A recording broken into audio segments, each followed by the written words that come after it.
Hello guys hello guys তোমরা সবাই কেমন আছো? আশা করি ভালো আছো। অন্যাস ফ্যামিলিতে তোমাদেরকে আরেকবার স্বাগত জানাই। আজকে একটা নতুন ব্লগ নিয়ে চলে এসেছি।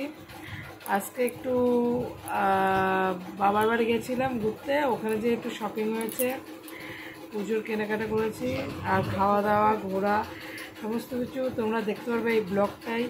চলো তোমরা ব্লগটা পুরো অবধি দেখো, অনুরোধ রইল। আর ব্লগটা ভালো লাগলে লাইক কমেন্ট আর শেয়ার করতে পারো, আর যারা নতুন আছো চ্যানেলটা সাবস্ক্রাইব করে দিও। চলো ভিডিওটা দেখে নাও। আমরা স্টেশন চলে এসেছিলাম, হুগলিঘাট স্টেশন আমাদের বাড়ি। এই যে মাম্মাকে দেখো বসে আছে চুপচাপ। আর দিয়ে তারপর ট্রেনের অপেক্ষা করছিলাম, ট্রেন চলে আসলো, ট্রেনে চেপে দিয়ে গেলাম।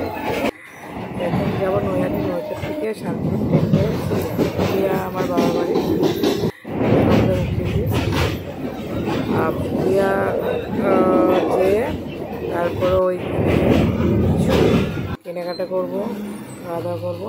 পুরুলিয়া পৌঁছে গেছি, চুটকে চাটকে এসেছি। দেখো মা রান্না চালু করে দিয়েছে, সকালের খাবার খেয়ে তারপরে আমরা দুপুরের খাবারের প্রস্তুতি চলছিল। এরপরে দুপুরের খাবারও খেয়ে আমরা শপিং করতে চলে গেছিলাম। শপিং করে 6:30টার ট্রেন ধরে চলে এসেছিলাম বাড়ি। তো ট্রেনেতে একটা দারুণ মিউজিক শুনলাম, বাঁশি দিয়ে একটা ছেড়ে বেড়াচ্ছিল। আমার বাবা এসেছিলো আমাদেরকে আগাতে। তো সব কমপ্লিট করে আজকে চালিয়ে হয়েছিল, তাই মাম্মা আমরা সবাই টাইট ছিলাম। এই করে আমাদের বাড়ি ফিরতে রাত 8টা বেজে গেছিলো।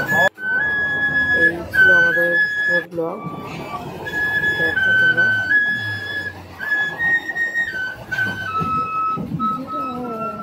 বাই বন্ধুরা, ভিডিওটা ভালো লাগলে লাইক কমেন্ট শেয়ার অ্যান্ড যারা নতুন হচ্ছে সাবস্ক্রাইব করে দেও। আর সবাই ভালো থেকো, সুস্থ থেকো।